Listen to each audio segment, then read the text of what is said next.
Well, hey guys, Silly Tuck here. If you can't tell, I am sick again because I'm always sick apparently. I was sick in September. This is the start of November now, the time of recording this, and I am sick again. So don't end up like Uncle Tuck. Don't die from sickness all the time. We're in Hammerstein. It's our show after it was a TV special, Hardcore Heaven. No, Hardcore. Oh, I've got to look, don't I? That's annoying as hell. Show history. Barely legal. Fuck, nowhere close. Nowhere close, Tuck. That's alright. We're just gonna get right to it. We've got two shows before our next pay-per-view spectacular. WrestlePalooza. So yeah, without further ado, let's just do it to it. We're going to open up with RVD coming out, cutting a promo, talking about how he's so upset that his buddy, his former friend Sabu, could be so selfish. He didn't want to put his ego aside and team up with RVD. He didn't want to, be buddies again. He's jealous. He's jealous of Rob Van Dam. That's what Sabu is, and that's not cool. Rob Van Dam is cool. I spit on people who don't like to be cool. If you hear any noises, it might be my cat or it might be the construction going on right now. So, weird little side briefing. But anyways, basically, Sabu just comes out of fucking nowhere backstage, just beats the fuck out of him, bloodies him probably, attempts to stab him with some kind of weapon before somebody is like, oh Jesus, what the fuck? Like, oh God, like, wow. Wow, that's really uncalled for. What the fuck, man? Wow, I don't know, who's the good guy here? Like, cause RV's a bit of a prick, but fuck, man, Sabu, like, ooh. God damn. Maybe nobody's a good guy. There are no good people. No more heroes, whatever the fuck that Wii game's called. Moving her forward, we've got a match to open up. Yes, we do. It's a 63C. Decent match. The Stormtroopers, who were victorious last night, they're getting a tag team title shot at WrestlePalooza. They win. They beat the FBI in about 7:42 when Storm defeated Mamaluke by submission with a Canadian Maple Leaf. Overall, some good ratings there. Lance Storm doing really well. Same with Little Guido. They're both top quality workers. Candido, I feel like he's probably a little bit hindered by his steroids. And Mamaluke is Tony Mamaluke. You know what I mean? So, that's a damn good match, I think. We're going to move forward. We have a 54C- as Woman hypes up Dreamer and Sandman as they're taking on Awesome Incredible. Does my cat want out? She does. Hold on, give me a second.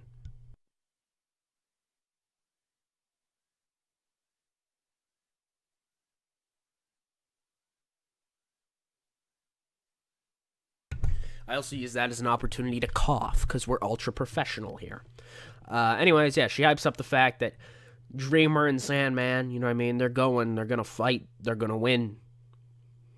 Yeah, you know what I mean? Like, just, this feud, it's gone on a little bit too long in my mind. I'm kind of just excited to get it done with and move on to what needs to happen next. So yeah, let's just move forward. We have a promo, actually, from the Suicide Blondes, and holy shit, we're going to let Angelita talk. She's actually going to talk for once, guys. And they talk about, how they're a little disappointed about their loss. But, you know what, it's not going to matter, because what goes around comes around. And, the Suicide Blondes always come around. We get a couple words from Angelita or whatever. She talks about how, whether it's right now or it's a year in the future, it doesn't matter. Sexton and Christian are going to be tag team champions. They're the most exciting young tag team in the fucking business. Fuck the Hardy Boys. Fuck the Dudley Boys. Fuck you, Saddam Hussein. I don't know. Just start throwing out names. Fuck you, Brandon Ingram. Fuck you. Looking around the room. Fuck you, Captain Price from Call of Duty Modern Warfare. Fuck you. Fuck Fuck you, Reese's, for some reason. Fuck you, Pepsi. Fuck you, Hampton Bay, for making a bad fan that I use in my room. You know what I mean? Just all that. You know what I mean? Nobody gives a fuck. They're just young, energetic kids. Basically, the gimmick for the three of them, if you haven't picked up, is they're three young, energetic kids who don't give a fuck, and they just party a lot. Like, the gimmick is, they're suicide blondes. Like, you go until you fucking stop. You know what I mean? The party doesn't end till you drop, if you know what I mean. Maybe that's a catchphrase we can use. Suicide blondes. Stop till you drop. I'll have to work on that. You know what I mean? Because I like that. I like that type of gimmick. It rhymes a little bit. It's along the lines of the Dudleys do what the Dudleys do. The Dudleys destroy. I like the alliteration of that one. But, maybe we'll give them a little bit of a catchphrase. Something Angelita can say. Something to, you know what I mean? Get them a little bit more character to them. Because I feel like I failed them a little bit in the character department. Because they kind of came in a big exodus of other tag teams. But we'll see. We get a match right here. Tajiri beats Danny Doring with a... Oh, God, I thought that said ballbuster. I was like, holy shit. Wow, that's really fucked up, man. You really did that? Wow. No, brainbuster. Tajiri, he's not that great, but that's okay. You know what I mean? I knew Hayabusa and Tajiri were going to be a project coming in, and that's why I took them on, because, the tag team division is a big thing in this company. And within the next month or so, we're going to get another edition, and it's going to get really claustrophobic really fast with a lot of people trying to jock for position. And it's interesting because I care about almost everybody in the tag team division except for maybe Meanie and Richards and, the FBI, because I think the FBI can eat pins at this point. But overall, I don't mind that from Tajiri. But, some people who do mind that from Tajiri, it's the fucking Dudley boys. They come out and they try to beat down Tajiri. But, oh shit, Hayabusa runs in. He makes the save. He fights off the Dudley boys, rallying with Tajiri. And it's pretty obvious that I think we're probably going to have a match come WrestlePalooza.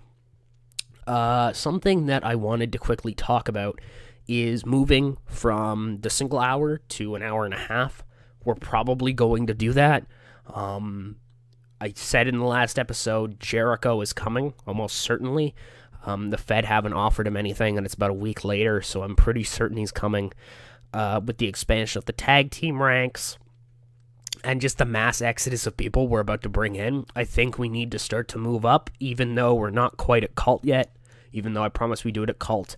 I think it's just going to allow a lot more creative freedom from me, because these shows have kind of gotten formulaic. I think you've noticed that. It's 3 matches, 2 angles in between each, an opener and a closer. You know what I mean? Something like that. But if I do that, I can start to mix things up. I can have a couple longer matches if I want. So yeah, we're probably going to move probably next week, I think. Maybe the week after WrestlePalooza, because I might wait to bring in Jericho. No need to rush that, you know what I mean? Because we'll probably have him by next week. We'll probably wait till after WrestlePalooza, and then we'll move to an hour and a half. Perfect. Glad we could have that good talk. Fucking Christ, wow. That's just a Kurt Angle promo. That's just a Kurt Angle promo. That's the best rating for anything we've ever gotten in this. Kurt Angle just has a promo, and he says, I'm here. I'm the greatest wrestler to ever live. Anybody who wants some, come fucking get some. I am the Iron Man of ECW. I am the only Olympic gold medalist in professional wrestling's history. I'm the wrestling machine. Come get some. And out comes Jerry Lynn with nothing to lose and everything to prove. Lynn lost to Taz. And so it's back to square one, and Lynn does what he does, man. He comes out here and doesn't cut a promo about what he's going to do next. He just shows up and does what he's going to do next. And that's hopefully beat Kurt Angle and maybe just reposition himself to get another crack at some kind of title here. We have an 81B main event. It's the exact same thing that they got back in January. Yeah, it's a rematch of Guilty as Charged. In a superb wrestling bout that had good heat, Kurt Angle does indeed defeat Jerry Lynn in 15:32 by pinfall with an angle slam. Very good performances from both these guys. I love these two. Lynn, I love so much because he's such a good hand, can put on a solid match with anybody. Already gave him a world title run, you know what I mean? That's how much faith I had in him to run the company for a little bit. But moving forward, we're setting up a lot of good stuff. Angle continues to be disgruntled, and this is only going to add to that. You know what I mean? The fact that he beat the guy who the television champion beat. You know what I mean? Like, oof. Former world champion Jerry Lynn loses again. Bit of a thing, but he's only losing to top tier guys like Angle and Taz. So you can't totally complain. Overall, this show gets a... Did I click it? I did click it. Okay, what are we going to get? Okay, no, I didn't, maybe. Maybe I'm just stupid. We got an 80. That's really good. That's one of the best shows we've gotten in this game. 80, B, up in 7. That's perfect. This week we've got our South East show, in between this episode and the next, we'll have our Southeast show. There's Joe Malenko right there. Yeah, Joe's always been a weird case to me because I've always felt like Joe was like really shit, but he's not. He's actually okay. There's Hardcore TV. Feedback is that it was awesome. Apparently Ricky Morton's out of shape. I'm shocked by that. Yeah, totally. Sabu is now muscular. Fuck, man. Sabu's fucking jacking up. What changes does that give to him? My dog is barking now in the background. God, even she's hyped for it. This always gives a little bit of a bonus, typically maybe a little bit in performance, but not that much. Come on, mouse. Oh my god, I'm fighting with my mouse lately. It's kind of like just stopped working in general. Physical, here you go. This is what you're looking at. Athleticism stays the same. Power should have gone up, and it didn't. Stamina stays the same. Toughness stays the same. Resilience stays the same. This is what you're looking at, though. Start quality went from a 69 to a 77. Ooh. Menace is now a 78. Charisma stays the same. Mic work stays the same. That's about what I expect. Acting actually went up this month, which is good, because he's not saying anything. I don't expect him to improve in mic all the time. I expect him to improve in acting. Overall, that's looking pretty good. Delete that really quick. Yeah, so here are the guys we're bringing in currently. Shocker. I'm glad to have them right there. I'll do that off screen. Don't worry, I'll get it done. I won't fuck it up or do something weird on you guys. But yeah, no, we've got that in 3 days. This is the thing that makes us the ton of money, too. You'll probably see that comparing the end of this episode to the start of the next episode. But anyways, I wanted to do one really quick because I wanted to move forward. I'm kind of excited for this, but I am sick, so I've got to cut a little bit short. So thank you all so much for watching. I hope you guys enjoyed. I hope you guys kind of appreciate, even though maybe it wasn't the utmost quality, that I put in those hours, even when I'm sick. You know what I mean? I'm always out here trying to do stuff for you guys, and I'm sorry that I'm not always super consistent, I guess, but I try. Thank you all so much for watching, of course. I hope you guys enjoyed. This is Silly Tuck, signing out.